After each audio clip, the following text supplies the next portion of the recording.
اب بلا تاخیر خطیب اسلام مقرر شعلہ بیان حضرت علامہ مولانا مفتی محمد اقبال چشتی صاحب تشریف لاتے ہیں. ان کی آمد سے پہلے پرزور نعرہ لگائے نعرہ تکبیر. یہ تو ہلکا سا نعرہ لگا رہے ہیں، وہ آپ کو خود جگا لیں گے. بہتر ہے کہ ہم خود جاگ جائیں تو اچھا ہے. تو بلند آواز سے نعرہ لگائیں تاکہ ان کو معلوم ہو کہ خطاب سننے کے لیے آپ منتظر رہیں. نعرہ تکبیر، نعرہ رسالت، نعرہ رسالت، جشن عید میلاد النبی، جشن عید میلاد النبی، حضرت علامہ مولانا مفتی محمد اقبال چشتی صاحب. نحمده ونصلي ونسلم على رسوله الكريم. اما بعد فاعوذ بالله من الشيطان الرجيم. بسم الله الرحمن الرحيم. يا ايها الناس قد جاءكم برهان من ربكم وانزلنا اليكم نورا مبينا. آمنت بالله وصدق الله العظيم. ان اللہ وملائکتہ یصلون علی النبی یا ایھا الذین آمنوا صلوا علیہ وسلموا تسلیما. الصلاۃ والسلام علیک یا رسول اللہ وعلی آلک واصحابک یا حبیب اللہ.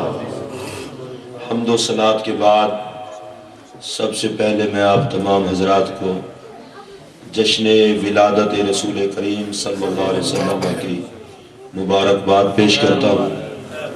اللہ تبارک و تعالی خیر مبارک. اللہ تبارک و تعالی آپ کو تمام جلسوں میں شرکت، آقا کریم کے جلوس میں شرکت اور آج جشن ولادت کے اس پروگرام میں شرکت پر اپنی شان کے مطابق جزا عطا فرمائے.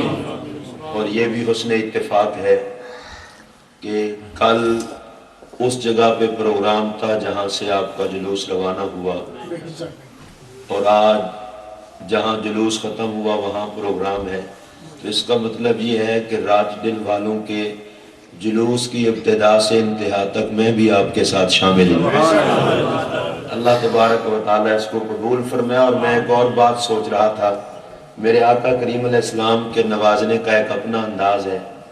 ہر سلسلہ واجب الاحترام ہے، لیکن اس مرتبہ راج دل میں تقسیم کچھ اس طرح ہوئی ہے، آغاز بھی نقشبندیوں کے ڈیرے سے، اختتام بھی نقشبندیوں کے ڈیرے سے. اس کی نسبت بھی اسی نقشبندی استانے کی طرف ہے، جامعہ حیدریہ کی، یہاں کی بھی. اس سے میں آپ کو یہ نہیں بتا رہا کہ ہمارے ہاں سلاسل میں کوئی مسئلہ ہے. ہم اہل سنت ہیں، ہر سلسلے کے ولی کا احترام ہمارے ایمان کی جان ہے. سلسلہ چشتی ہو، قادری ہو، نقشبندی ہو، سہروردی ہو، ان تمام سلاسل میں چمک اور رنگ ہے مدینے کے تاجدار. آپ دیکھیں قرآن مجید میں خالق کائنات نے اپنے محبوب مکرم صلی اللہ علیہ وسلم کو سراج منیر بنا کر بھیجنے کا اعلان کیا. فرمایا یا ایھا النبی انا ارسلناک شاہدا ومبشرا ونذیرا وداعیا الی اللہ باذنہ وسراجا منیرا. اور اس کی جو اگلی آیت ہے وہ یہ ہے وبشر المؤمنین بان لہم من اللہ فضلا کبیرا. اللہ فرماتا ہے محبوب صلی اللہ علیہ وسلم آپ اپنے نوکروں کو کہہ دیں، مبارکباد دے دیں. یا اللہ کس بات کی؟ فرمایا اس بات کی کہ میں نے ان پر بڑا فضل کیا ہے. وبشر المؤمنین، آپ اندازہ فرمائیں وہ فضل کتنا بڑا ہے کہ مبارکبادی کا کہنے والا خدا ہے اور دینے والا مصطفیٰ ہے. وبشر المؤمنین، حبیب ایمانداروں کو، اہل ایمان کو خوشخبری دے دے، انہیں کہہ کہ بڑے خوش قسمت ہو. یا اللہ کس بات کی خوشخبری؟ فرمایا بِأَنَّ لَهُم مِّنَ اللَّهِ فَضْلًا كَبِيرًا، اس بات کی کہ ان پر بڑا فضل ہے. اور وہ پتہ ہے بڑا فضل کیا ہے؟ وہ بڑا فضل یہ ہے کہ انہیں وہ نبی عطا کیا ہے جو سراج منیر ہے. اونچی آواز سے کہہ دے سبحان اللہ. ہم نے وہ نبی عطا کیا ہے جو سراج منیر ہے۔ آپ یہ سوچیں، اللہ فرماتا ہے ایمان والو، اور نبی پاک کے غلاموں مبارک ہو، تمہیں مبارک۔ ہر نبی شان والا ہے، لیکن تمہیں وہ نبی دیا ہے جو سراج منیر ہے۔ اگر آپ اس کا مطلب نہیں سمجھے تو میں عرض کر دیتا ہوں، کہا زمانے والو، مصطفیٰ کے امتیو، تمہیں مبارک ہو، ہم نے تمہیں وہ نبی عطا کیا ہے جس نے صرف تمہیں نہیں چمکایا، تمام انبیاء کو چمکانے والا بھی وہی ہے، تمہیں چمکانے والا بھی وہی ہے۔ اس پہ خوش قسمت ہو کہ تمہیں وہ نبی عطا کیا ہے جس نے سارے زمانے میں نور بانٹا، جس نے ساری کائنات کو چمکایا ہے، جس نے ساری کائنات کو شان عطا کی ہے۔ اور میں اللہ کی قسم اٹھا کر آپ کو کہہ رہا ہوں، کائنات میں اس وقت تک کوئی چمک ہی نہیں سکتا جب تک کہ اسے مصطفیٰ کی نگاہ نصیب نہ ہو۔ اگر میرے آقا کی نگاہ دنیا میں نصیب ہو جائے تو چہرہ چمک جاتا ہے، قبر میں نصیب ہو جائے تو قبر چمک جاتی ہے۔ مصطفیٰ کریم علیہ السلام کا ارشاد گرامی مجھے یاد آیا، سرکار دو عالم علیہ السلام نے فرمایا تھا، ان هذه القبور مملوءۃ ظلمہ، فرمایا یہ جو قبریں ہیں یہ تو اندھیرے سے بھری ہوئی ہے۔ آپ اندازہ فرمائے نا، قبر میں کوئی روشنی کی جگہ کوئی نہیں ہے، نہ کوئی کھڑکی، نہ کوئی دروازہ، نہ کچھ۔ فرمایا یہ ساری قبریں، ان میں اندھیرا ہی اندھیرا ہے۔ یا رسول اللہ اجالا کیسے ہوگا؟ محبت سے کہیے۔ آخر آپ تو یہ میلاد کا جشن منا رہے ہیں، اسی لیے تو منا رہے ہیں کہ نور والا نور لے کر آیا ہے، ہم اس کی نوکری کریں گے تو قبر و حشر کا نور ملے گا نا۔ ہم تو سب بیکاری ہیں۔ میرے آقا نے فرمایا قبروں میں اندھیرا ہے، اندھیرا، ہر قبر میں اندھیرا ہے۔ یا رسول اللہ پھر ان قبروں میں اجالا کیسے ہوگا؟ فرمایا وَإِنِّي أُنَوِّرُهَا بِصَلَاتِي عَلَيْهِمْ، جن پر میں محمد نگاہ کر دیتا ہوں ان قبروں میں بھی اجالا ہو جاتا ہے، ان قبروں میں نور آ جاتا ہے۔ اور یہ انورو، یہ واحد مذکر فعل مضارع کا صیغہ ہے جو استمرار و تجدد پہ دلالت کرتا ہے۔ اس کا سادہ معنی یہ کروں، میرے نبی نے فرمایا جس قبر میں بھی نور آئے گا میرے کرم فرمانے سے آئے گا، جس قبر پہ میں کرم نوازی کروں گا وہاں اجالا ہو جائے گا۔ ارے یاد رکھو، جن کا تعلق نبی سے کٹ جاتا ہے ان کی زندگی میں اندھیرا آ جاتا ہے، اور جو نبی سے تعلق بنا لیتے ہیں ان کی قبر میں بھی سویرا ہو جاتا ہے۔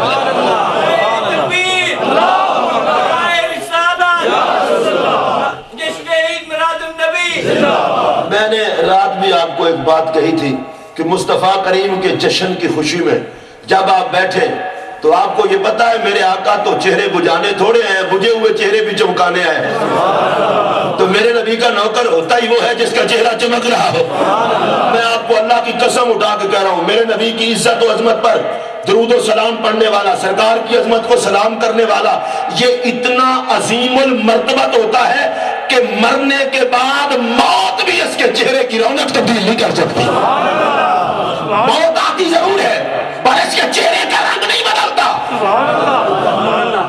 ویران ہوتے ہیں وہ چہرے جو مصطفیٰ کے حسن کی طرف متوجہ نہیں ہوتے، اور آباد ہو جاتی ہیں وہ قبریں جو قبروں والوں کی نگاہیں محمد عربی کے حسن پر رہتی ہیں۔ اس لیے آج آپ خوش قسمت ہیں، آج آپ سارا دن نبی پاک کے نام آپ کا لگ رہا ہے۔ اب تک بھی حضور علیہ السلام کے نام لگ رہا ہے۔ یہاں آپ کسی نعت خواں، کسی قاری، کسی عالم دین، کسی اور کے لیے نہیں آئے۔ اگر کوئی آپ سے پوچھے تو آپ یہی کہیں گے اپنے نبی کے جشن ولادت کے لیے آئے ہیں۔ یہ معاف رکھنا، یہ نیت کر کے آنا فلاں بندہ تقریر کرے گا، فلاں نعت پڑھے گا، وہ سن لیں گے، وہ بھی سننا اچھی بات ہے، لیکن نیت یہ کر کے آؤ ہم اپنے نبی کی بارگاہ میں جا رہے ہیں جو نبی کا نام لے گا۔ ہم نے تو اپنے مصطفیٰ کریم علیہ السلام کی باتیں سننی ہے۔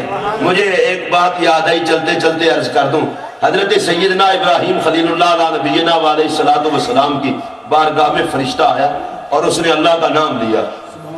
آزمائشیں ہوتی ہیں، اللہ کا نام لیا تو ابراہیم علیہ السلام نے فرشتے کو فرمایا کہ یہ سارا مال لے لے۔ آپ نے فرمایا کہ دوبارہ ذرا اللہ کا نام لے۔ اس نے کہا نہیں حضرت جی پہلے لیا تھا اپنی مرضی سے، اب ہے آپ کی فرمائش، اب میں ایسے نام نہیں لینے لگا۔ تو فرمایا کیا؟ کہنے لگا کچھ دو گے تو نام لوں گا۔ آپ نے فرمایا سارا مال لے لے، اللہ کا نام تو لے۔ پھر آپ نے سارا مال دیا، اس نے اللہ کا نام لیا۔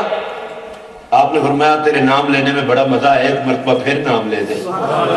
اس نے کہا حضور مال سارا مجھے دے دیا ہے، اب نام لوں گا تو کیا دو گے؟ فرمایا اس مال کی رکھوالی کے لیے بھی تو کوئی چاہیے، اس مال کی رکھوالی کے لیے بھی تو کوئی چاہیے۔ ہم میں تیرے مال کی رکھوالی کروں گا، تو صرف میرے رب کا نام لے دے۔ اصل میں یہ سنانے کا مقصد میرا یہ ہے کہ ابراہیم علیہ السلام نے درس دیا کہ محبوب کا نام سننا ہو، نام محبوب پہ سب کچھ دے کر بھی اگر کوئی سنا دے تو پھر بھی اللہ کا شکر ادا کرو۔ میں آپ کو حضرت سیدنا ابراہیم خلیل اللہ علیہ السلام کے بعد کائنات عشق کے تاجدار سیدنا صدیق اکبر رضی اللہ تعالیٰ عنہ کی بات سنانے لگا ہوں۔ حضرت سیدنا صدیق اکبر رضی اللہ تعالیٰ عنہ کائنات صحابیت میں جو لاجواب ہے، جو صحابہ کے مقتدا ہیں، میرے نبی کے بعد زمانہ جن کو عزت اور احترام کی نگاہ سے دیکھتا ہے، اگر آپ نے صداقت، دیانت، وفا، ایثار، حیا، پیار، قربانی، عشق کسی جگہ پہ دیکھنے ہوں تو وجود صدیق اکبر کو دیکھ لو۔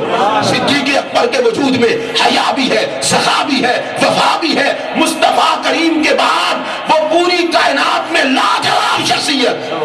اور آپ جانتے ہیں ایک دن میرے آقا کی بارگاہ میں حاضر ہوئے، مصطفیٰ کریم کی بارگاہ میں پھٹے پرانے کپڑے پہن کر سیدنا صدیق اکبر تشریف لائے، پھٹے پرانے کپڑے پہن کر، اور کانٹوں سے کپڑے کو بخیا کیا ہوا ہے، بٹن کانٹوں کے، آ گئے مصطفیٰ کی بارگاہ میں۔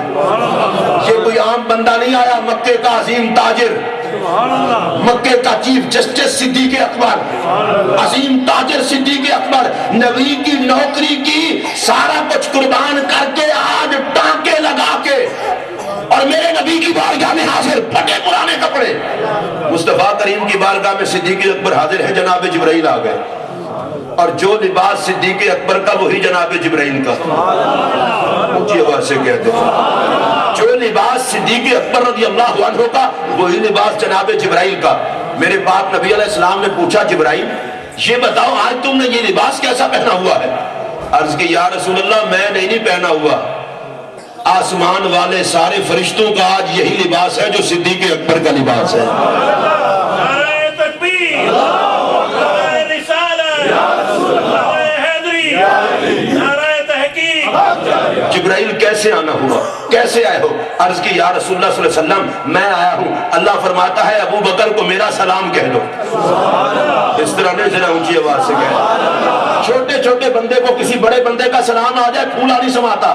سلام اس صدیق اکبر پر جس کو رب سلام بھیجے، سلام بھیجنے والا خدا، لانے والے جبرائیل، پہچانے والے مصطفیٰ کا اللہ کہتا ہے ابو بکر کو سلام کہہ دو۔ اور یہ بڑی عجیب بات ہے، نبی کی نسبت کا صدقہ کبھی یہ سلام آتا ہے اللہ کا صدیق اکبر کے لیے، کبھی رب کا سلام آتا ہے سیدہ خدیجہ الکبریٰ کے لیے، کبھی جناب جبرائیل سلام لاتے ہیں حضرت سیدہ عائشہ کے لیے، اور کبھی رب کہتا ہے وَسَلَامٌ عَلَىٰ یاسین۔ پتہ ہے مطلب کیا ہے؟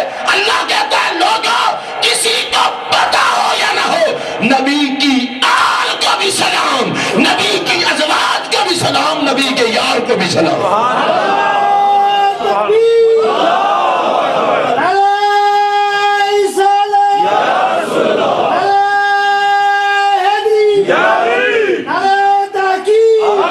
ویسے میں آپ سے ایک بات پوچھ لوں، اگر تو صدیق اکبر کا ذکر سن کے مزہ آیا تو محبت سے کہیے سبحان اللہ، اس طرح نہیں ذرا اور پیار سے۔ میں آپ سے ایک بات پوچھنا چاہتا ہوں اور بڑی توجہ سے میری بات سننا، اور مسئلہ امیر یا غریب ہونے کا نہیں ہے، مسئلہ تو نبی کا نوکر ہونے کا ہے۔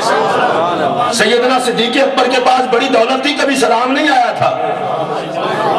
مکہ کے سپریم کورٹ کے چیف جسٹس نے سلام کبھی نہیں آیا، نبی پہ سب کچھ لٹایا تو خدا کا سلام آیا، نبی پہ سب کچھ لٹایا تو خدا کا سلام آیا۔ صدیق اکبر نے بتایا دولت کمانے سے سلام نہیں آتا، نام محمد پہ لٹانے سے سلام آتا ہے۔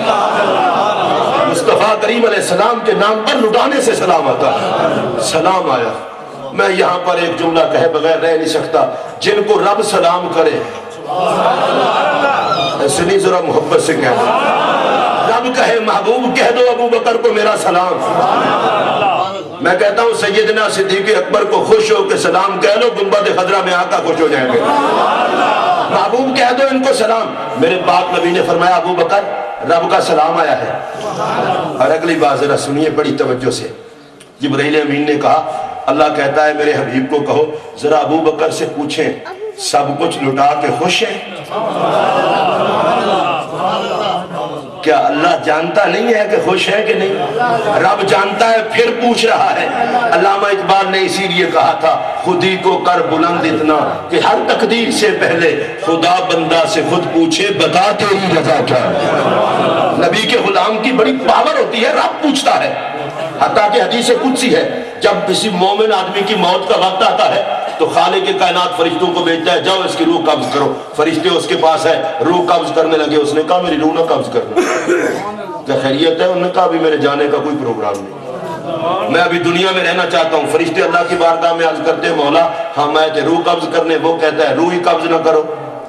خالق کائنات نے فرمایا نبی کا غلام ہے، موت دیں گے پر اس کو راضی کر کے دیں گے۔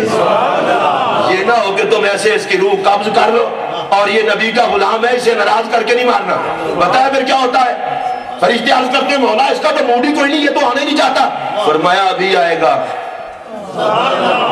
ابھی آئے گا، ذرا تم ترکیب بدلو۔ اچھا یا اللہ ترکیب کیا بدلے؟ میری طرف دھیان دیجیے۔ اللہ فرماتا ہے فرشتوں اس کو کہہ دو کیوں دنیا میں رہنا چاہتا ہے؟ اے اللہ کے بندے تو چلنا کیوں نہیں چاہتا؟ اس نے کہا میں دنیا میں رہوں گا، اپنے نبی کے جشن مناؤں گا، نعتیں پڑھوں گا، میلاد کروں گا، حضور کی عزت کی باتیں کروں گا۔ فرشتے کہتے ہیں مولا اس کا تو لمبا چوڑا پروگرام ہے، یہ تو کہتا ہے میلاد کروں گا، نعتیں پڑھوں گا، عظمت کی باتیں کروں گا۔ اللہ فرماتا ہے ابھی مان جائے گا، اسے کہو بات ہی کرتے رہو گے یا ملاقات بھی کرو گے؟ اسے صرف اتنا کہہ دو کہ بات ہی کرو گے یا ملاقات بھی۔ مولا کیا مطلب؟ اور کہا اس کو کہہ کے دیکھو جس نبی کے حسن کے ترانے پڑتا ہے، جس کے دیدار کے لیے تڑپتا ہے، مر کے دیکھ تجھے نبی کا دیدار ہوگا، مر کے دیکھ تجھے نبی کا دیدار ہوگا۔ اب جب نبی کے غلام کو کہا گیا اللہ کے بندے موت ایک پل ہے، اسے پار کر مصطفیٰ کا دیدار کر، اسے پار کر نبی کا دیدار کر۔ بتائے وہ بندہ کیا کہتا ہے؟ کہتا ہے فرشتوں جلدی کرو، تم نے آنے میں دیر کیوں کر دی؟ تم جلدی کرو، آنے میں دیر کیوں کر دی؟ میں تو تڑپتا ہوں دیدار یار کے لیے۔ اگر موت سے نبی کا دیدار ہوتا ہے میں اپنی جان قربان کر کے نبی کا دیدار کرنا چاہتا ہوں۔ علامہ اقبال مرحوم نے کہا تھا نشان مرد مومن بتو گویم چو مر گاید تبسم بر لب اوست۔ کہا مومن کی نشانی یہ ہے مرے گا تو مسکرا رہا ہوگا۔ اونچی آواز سے کہہ دو مرے گا تو مسکرا رہا ہوگا۔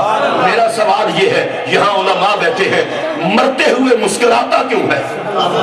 بیٹا چھوٹ رہا ہے، بھائی چھوٹ رہا ہے، دوست چھوٹ رہے ہیں، یار چھوٹ رہے ہیں، جائیداد چھوٹ رہی ہے، پتہ ہے مروں گا، جائیداد ساتھ نہیں جائے گی، بھائی ساتھ نہیں جائیں گے، رشتہ دار ساتھ نہیں جائیں گے، یار ساتھ نہیں جائیں گے۔ میں لمبی چوڑی وضاحت میں نہیں جانا چاہتا، پاؤں کے ناخنوں سے لے کر سر کے بالوں تک جان نکالی جانی ہے۔ فرشتے جان نکال رہے ہیں، یہ خوش ہو رہا ہے۔ آپ میلاد کے جشن میں خوش نہیں ہو رہے، نبی کا غلام تو جان نکلتے وقت بھی خوش ہوتا ہے۔ اللہ کے بندے تیری جان نکل رہی ہے تو خوش ہو رہا ہے؟ اس نے کہا تجھے پتہ ہی نہیں ہے، تیرے پاؤں کے ناخنوں سے لے کر سر کے بالوں تک کوئی جان نکلنا آسان بات نہیں، جان نکل رہی ہے اور یہ مسکرا ہے۔ اللہ کے بندے تیری جان نکل رہی ہے، اس نے کہا تجھے پتہ ہی نہیں میں کیوں مر رہا ہوں، تجھے پتہ ہی نہیں ہے میں کیوں مر رہا ہوں۔ فرشتے نے کہا ہے نبی کا دیدار ہوگا، اب مجھے جان نکلنے کی پرواہ نہیں، محمد کے ملنے کی خوشی ہے۔ اے فرشتوں میری جان نکالو، میں جان دے کر کے مصطفیٰ کا دیدار کرنا چاہتا ہوں۔ اونچی آواز سے کہہ دو میں جان دے کے مصطفیٰ کا دیدار کرنا چاہتا ہوں، میں جان دے کے مصطفیٰ کا دیدار کرنا چاہتا ہوں۔ اے جس کی نگاہ میں جان سے زیادہ نبی کا دیدار قیمتی ہے، اس کی نگاہ میں ساری کائنات سے زیادہ مصطفیٰ کا پیار قیمتی ہے۔ اسی لیے اعلیٰ حضرت امام احمد رضا فاضل بریلوی رضی اللہ تعالیٰ عنہ آپ نے کہا کروں تیرے نام پہ جاں فدا، یا رسول اللہ کروں تیرے نام پہ جاں فدا، نہ ایک جاں دو جہاں فدا، یا رسول اللہ تیرا نام آ جائے تو جہان کیا۔ میں بڑی ذمہ داری سے یہ بات کہنے لگا ہوں، کچھ لوگ کہتے ہیں میلاد کے موقع پر فضول خرچی کرتے ہو، میں کہتا ہوں فضول خرچی تو وہ ہے جہاں ضرورت سے زیادہ خرچ کیا جائے۔ ظالم تجھے پتہ ہی نہیں، نام محمد پہ جان بھی دے دے پھر بھی سودا سستا ہے۔ نبی کی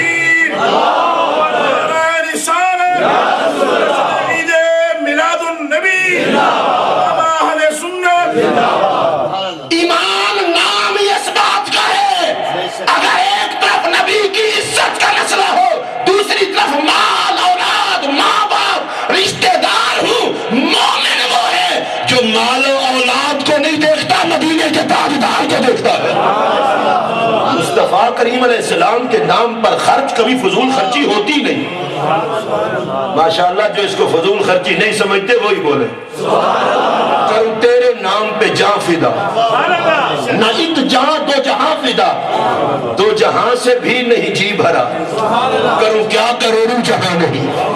امام احمد رضا کہتے ہیں یا رسول اللہ دو جہاں بھی تیرے نام پہ لگا دوں میرا جی نہیں بھرا، سارے جگ کی وہ قیمت نہیں جو نام محمد کی عظمت ہے۔ یہ تو اعلیٰ حضرت امام احمد رضا ہے، پوچھیے حضرت شیخ سعدی سے۔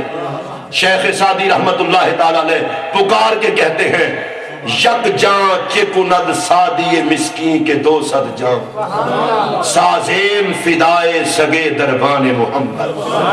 حضرت شیخ سعدی رحمت اللہ علیہ کہتے ہیں میں ایک سادی کیا، اگر اللہ مجھے 200 مرتبہ جان عطا کرے، میں ہر مرتبہ اپنی جان مصطفیٰ کریم کے در پاک کے کتے پاک کے قدموں پہ قربان کر۔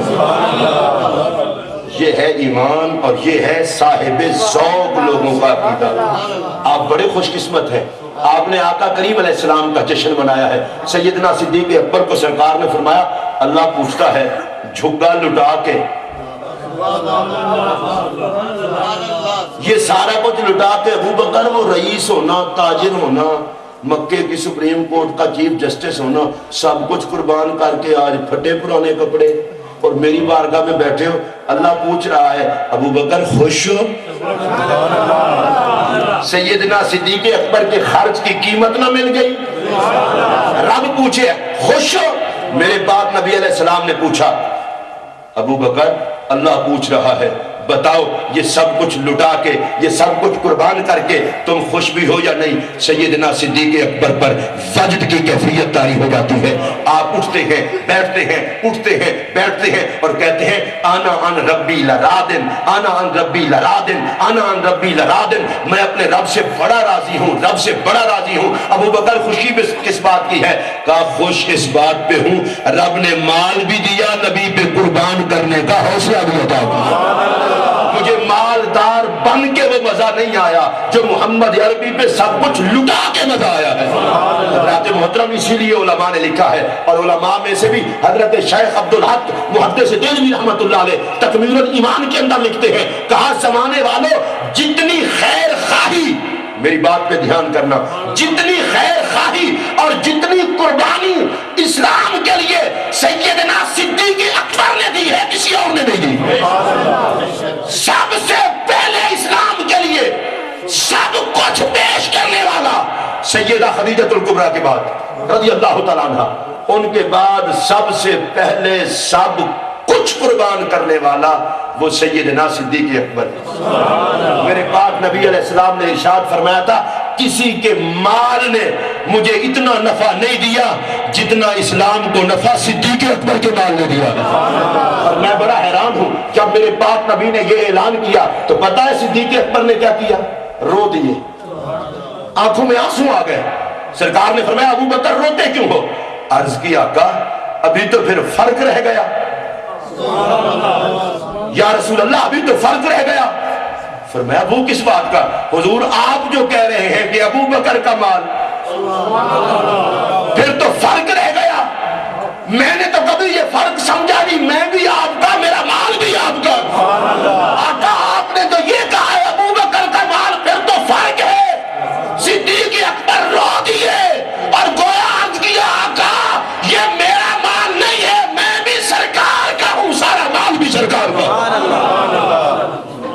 سیدنا صدیق اکبر رضی اللہ تعالیٰ عنہ، ان کی وفات کا انداز دیکھیں.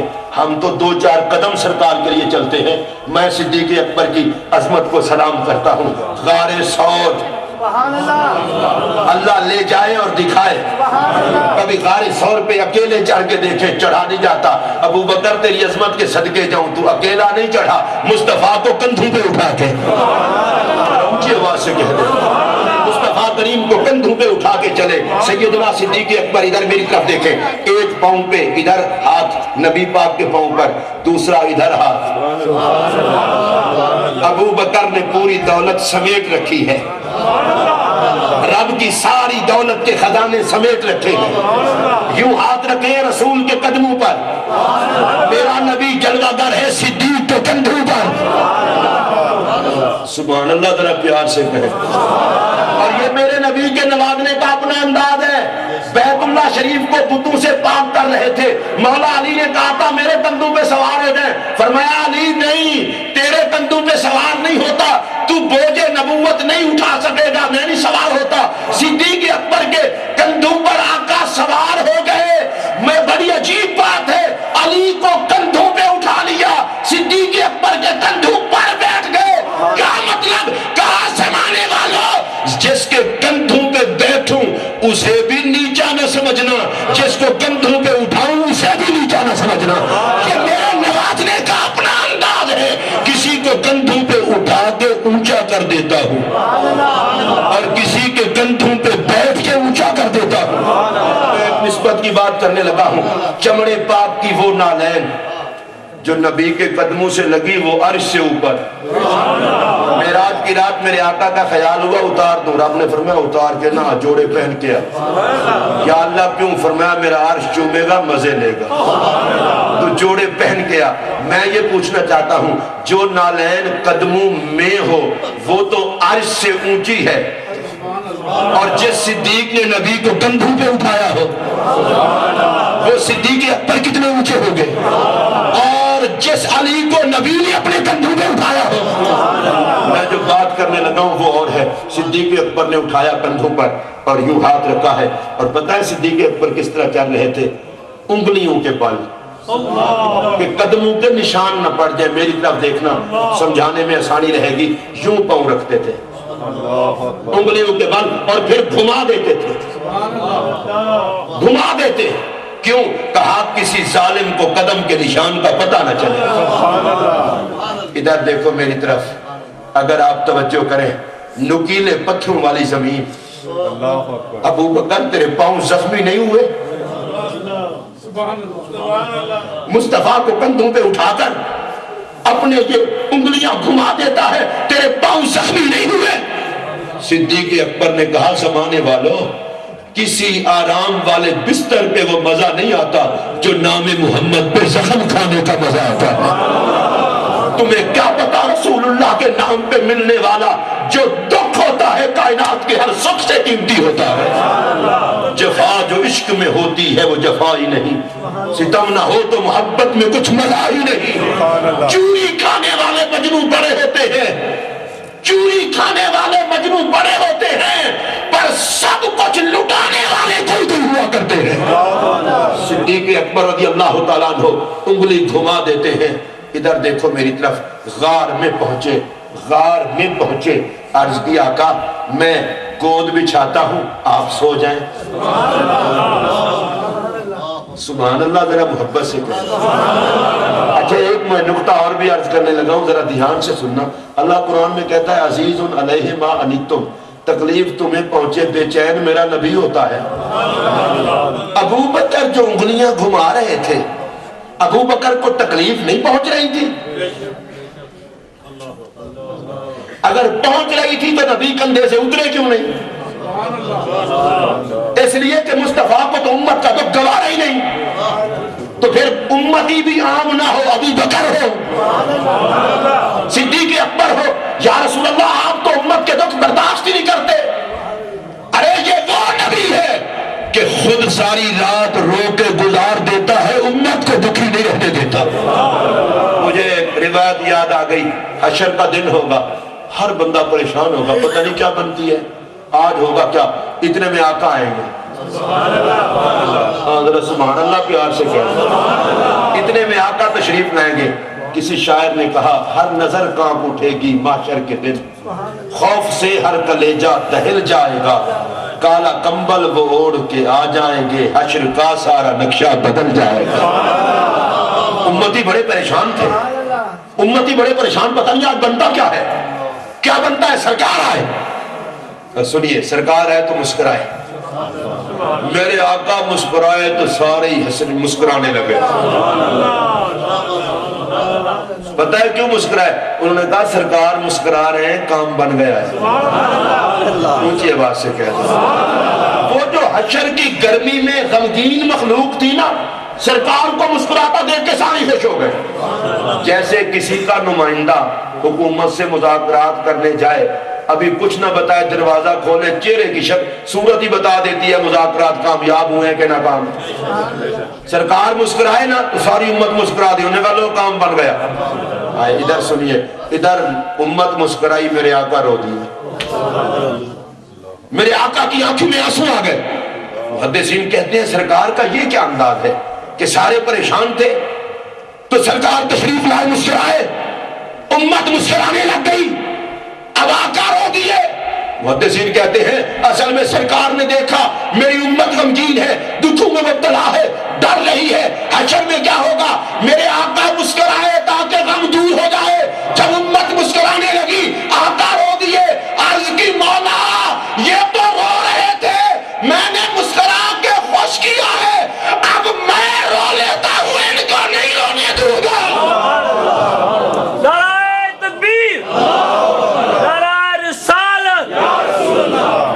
اب میں رو لیتا ہوں, ان کو نہیں رونے دوں گا. عزیز علیہ ما عنتم, اب میں رو لیتا ہوں. علماء سے پوچھیے, حدیث ہے, سرکار فرماتے ہیں انا اول الناس خروجا, سب سے پہلے قبر انور سے میں اٹھوں گا, باقی سارے بعد میں. یہ بڑی عجیب بات ہے, سب سے پہلے آقا اٹھے اور باقی بعد میں. آج میلاد کا جلوس نکالنے والوں کتنا ہی مزہ ہوتا کہ پہلے ہم کھڑے ہوتے پھر سرکار آتے, مزہ نہ آ جاتا. میرے خیال میں آپ تھک گئے, میں بھی تقریب بند کر دیتا ہوں. اگر نہیں تھکے تو اونچی آواز سے کہہ دیں.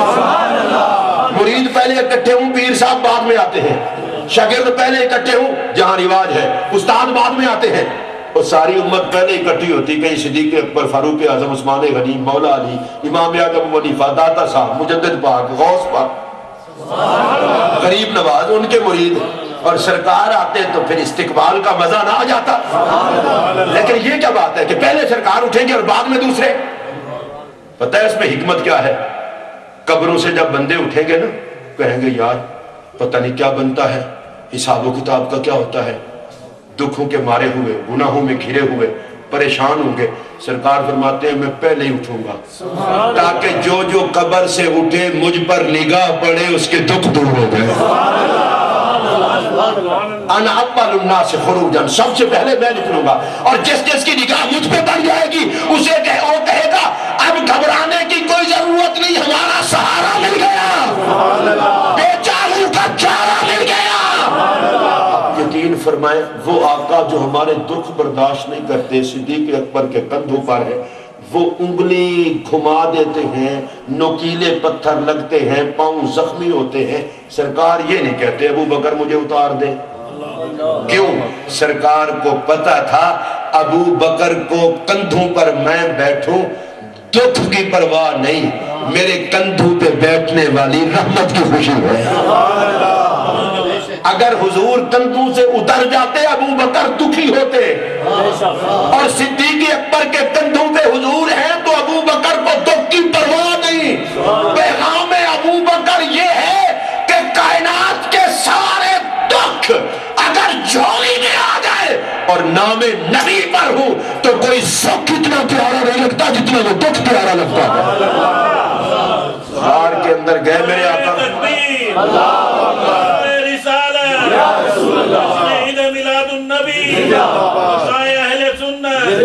غار کے اندر گئے. صدیق اکبر نے عرض کی آقا میں گود بچھاتا ہوں, آپ آرام کریں. اب میرے نبی فرما دیتے نہیں یار, تو اٹھا کے لایا ہے, تھکا ہوا تو تو ہوگا. اب فرما دیتے تھکا ہوا تو ہوگا، تو آرام کر، میں گود بچھاتا ہوں. فرمایا نہیں. صدیق اکبر نے عرض کی حضور میں گود بچھاتا ہوں، آپ میری گود میں آرام کریں.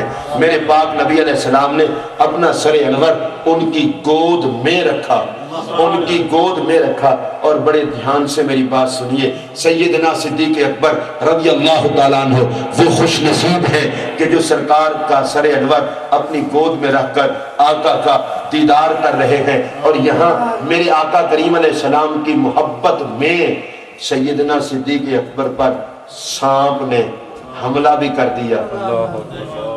صدیق اکبر نے پاؤں نہیں ہٹایا.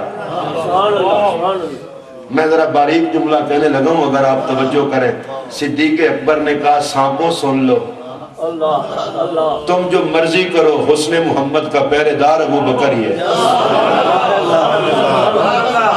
لگا لو ٹل. اور میری سمجھ میں یہ بات آتی ہے، سنیے، غار میں سانپ کو سرکار تک نبی نے نہ آنے دیا، صدیق اکبر نے نہ آنے دیا. حضور نے صدیق اکبر کو مزار میں بھی ساتھ سلا لیا. کیوں؟ فرمایا ابو بکر تو بندہ بڑا وفادار ہے، تو غار میں ہے تو بھی کوئی سانپ میرے قریب نہیں آتا،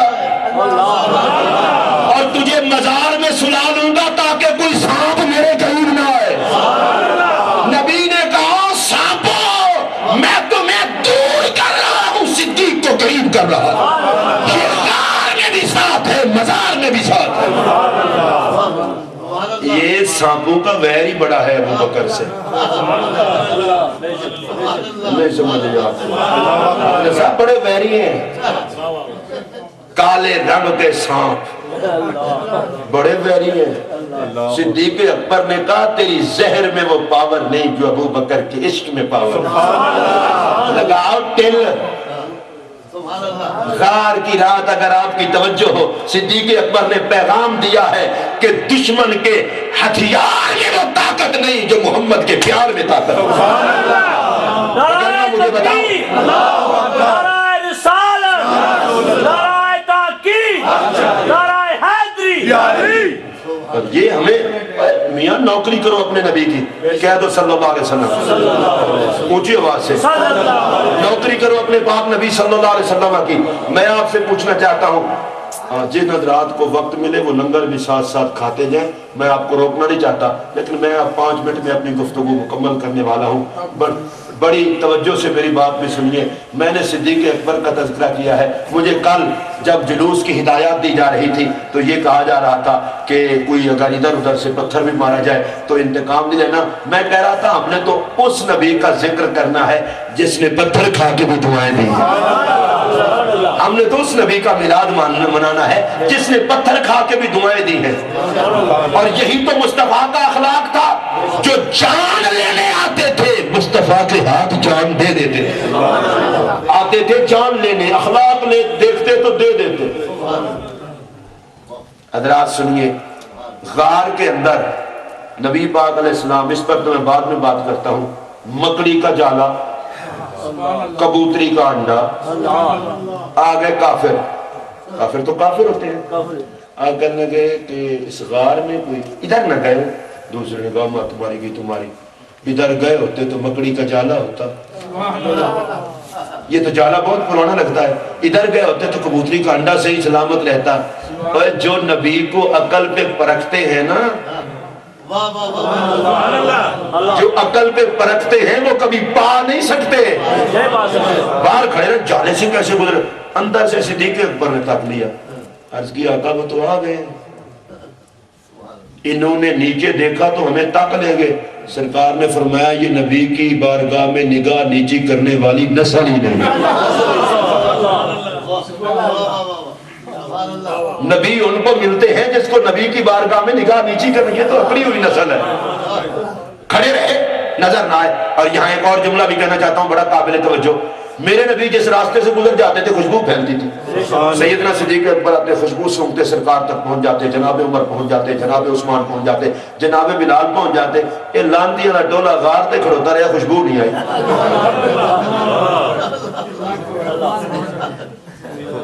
توجہ ہے کہ نہیں کہ سرکار جن راستے سے گزر جاتے تھے خوشبو پہ، اے سارے ہی کھڑے رہے، کسی نے خوشبو نہیں آئی. اے بے نکے سن. کیا ان کا نام نہیں تھا لیکن خوشبو نہیں آئی؟ اصل میں میری بات توجہ سنیے، اب یہ شور مچائے جی خوشبو ہے ہی نہیں، انہیں کہا کمینوں تم کہتے ہو ہے ہی نہیں، یہ تو صدیق اکبر سے پوچھو، یہ تو بلال سے پوچھو، یہ تو جناب عمر سے پوچھو، یہ تو جناب عثمان سے پوچھو، وہ کہتے ہیں یہ کہتے ہیں نہیں ہے، ان سے پوچھو ہے، وہ کہتے ہیں نہ ہوتی تو ہمیں کیوں آتی، اور بے ایمان کہتے ہیں اگر ہوتی تو ہمیں نہ آتی۔ ہم نے کہا مولا کیا بات ہے؟ فرمایا سن لو، خوشبو ہے یہ گستاخوں کو نہیں آتی، محمد کی عاشقوں کو آتی ہے۔ سرکار کی آمد، سرکار کی آمد، سرکار کی آمد۔ اللہ آپ کو برکتیں دے۔ ادھر دیکھیے میری طرف، ابو لہب کی بیوی ابو لہب کے ساتھ بیٹھی ہے۔ ابو لہب کی بیوی جب تبت یدا ابی لہب کی صورت نازل ہوئی نا تو ہاتھ میں ڈنڈا پکڑ کے آئی، بکواس کرتی، نہیں چھوڑوں گی آج محمد کو، اس طرح کہہ دیا میرے گھر والے کو، مجھے کہہ دیا فی جیدہا حبل من مسد۔ سیدنا صدیق اکبر سرکار کے پاس بیٹھے ہیں اور بڑی بڑبڑاتی آ رہی ہے، ڈنڈا ہاتھ میں ہے۔ صدیق اکبر نے عرض کی یا رسول اللہ وہ تو آ گئی ہے اور یہ بک بک کر رہی ہے۔ اللہ اکبر۔ آپ دیکھیں گے جس گستاخ کو بھی دیکھیں گے بکتا ہی دکھائی دے گا، ان کی عادت ہے، وہ بکتی ہوئی آ رہی ہے۔ سیدنا صدیق اکبر نے کہا حضور ادھر آ گئی ہے تو تکلیف پہنچائے گی، مسکرا کے میرے آقا نے فرمایا ہم نظر آئیں گے تو تکلیف پہنچائے گی۔ سیدنا صدیق اکبر کے پاس کھڑی ہو گئی اور پاس کھڑی ہو کہتے ہیں اے صاحب، ابو بکر تیرے ساتھی کدھر گئے؟ ساتھ سرکار بیٹھے ہیں، واہ آقا، صدیق اکبر کے پہلو میں بیٹھے ہیں، ابو بکر مزے لے رہے ہیں، اسے نظر ہی نہیں آ رہے۔ اینا صاحب تیرے ساتھی کدھر ہیں؟ ابو لہب کی بیوی ہے، وہ دیکھ رہی ہے، صدیق اکبر نظر آ رہے ہیں، حضرت نبی پاک نظر نہیں آ رہے۔ کوئی بندہ پوچھے ابو لہب کی بیوی سے یہاں مصطفیٰ ہے؟ وہ کہیں نہیں ہے، اگر ہوتے تو مجھے نظر نہ آتے۔ اور کوئی پوچھے صدیق اکبر سے کہ نہیں ہے، وہ کہیں گے میرے تو پہلو میں بیٹھے۔ یہی فرق ہے، جن گستاخوں کو نظر نہیں آتے وہ کہتے ہیں ہے ہی نہیں، اور جن کے دل میں رہتے ہیں وہ کہتے ہیں دل کے آئینے میں ہے تصویر یار، جب نظر جھکائی دیکھ لیا۔ میرے نبی جو ہجرت کر کے جا رہے تھے، کافر کھڑے ہاتھوں میں تلوار لیے، جانے نہ پائے، گھبراؤ ہی نہ۔ میرے آقا باہر نکلے، اللہ نے فرمایا حبیب اس میرے بہانے نہ بنان کے ستے رہے ہیں، اے جاندے جاندے مٹھی چوک ہاتھ وچ پڑھ سورہ یاسین تے پا انہاں دے منہ تے، جڑے ستے نے اٹھ پے۔ سرکار سامنے سے گزرے، مٹی ڈالی ان کے منہ پر اور آقا چلے گئے، آنکھیں پھاڑ کے کھڑے ہیں۔ مولا علی دیکھ رہے ہیں، یہ نہیں دیکھ رہے، بڑا شور مچاتے ہیں جی ہوتے تو ہمیں نظر نہ آتے۔ میں نے کہا آپ کے بزرگوں کو نہیں آئے، آپ کو کیسے ہے؟ نبی کا حسن ہے، گستاخوں کو نہیں دکھایا جاتا، عاشقوں کو دکھایا جاتا ہے۔ بہرحال اس پر بات تو بڑی دور چلی جائے گی۔ انہوں نے کہا ادھر تو مکڑی کا جالا ہے، کبوتری کا انڈا ہے۔ میں آپ کو بتانا چاہتا ہوں، آج کل لوگ کہتے ہیں جی مسلمان بڑے کمزور ہیں، کمزور ہیں، کمزور ہیں۔ میں نے کہا ہم کمزور شمزور نہیں ہیں، ہمارا نبی سے غلامی کا رشتہ کمزور پڑ گیا۔ رب کبوتری کے انڈے اور مکڑی کے جالے سے نبی کی عزت کی حفاظت کرا سکتا ہے۔ تیرے میرے اندر غیرت آ جائے تو اللہ ہم سے یہ کام نہیں لے سکتا۔ یہ تو اس کا کرم ہے، عزت رسول کا محافظ خدا ہے، وہ مکڑی کے جالوں کو بھی سبب بنا سکتا ہے، کبوتری کے انڈے کو بھی بنا سکتا ہے، محمد کے غلام کو بھی بنا سکتا ہے۔ بڑا زور لگایا سانپ نے، صدیق اکبر نے کہا نا تمہارے لیے میری ایڑی کافی ہے۔ یہاں اگلا صاحب سرائکی دلہ، یہاں اردو کا لفظ اتنا جچا نہیں، میں پنجابی بولا۔ صدیق اکبر نے فرمایا گھبراؤ نہ، میں اڈی رکھ چڑی ہے۔ اس لیے بڑا غصہ ہے صدیق اکبر پہ، نبی تک آنے نہیں دیا۔ میرے نبی نے کہا مجھ تک وہی آئے گا جس کو صدیق پیار سے آنے دے گا، پیار سے آنے دے گا تو وہ آئے گا۔ سیدنا صدیق اکبر رضی اللہ تعالیٰ عنہ نے زہر کا اثر ہوا، آنکھوں سے آنسو بہے،